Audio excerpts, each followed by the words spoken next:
आमचे पुण्याचे क्राईमचे डीसीपी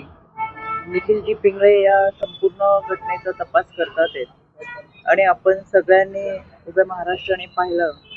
की या रेव पार्टीमध्ये ज्या पद्धतीने ड्रग्ज गांजा आणि ज्या पद्धतीची ही पार्टी होती, एकतर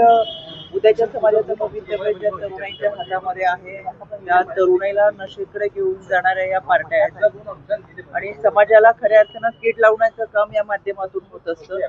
केंद्र सरकार आणि राज्य सरकारने ड्रग्सच्या विरोधातली मोहीम ही फार प्रखर केलेली आहे. मला विश्वास आहे पोलीस याच्यावरती तर निश्चितपणाने कठोर कारवाई करतीलच,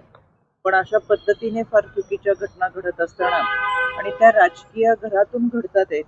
त्याच्यामुळे पोलीस तर कारवाई करतीलच, पण ज्या पक्षाचे याच्यामध्ये लोक आहेत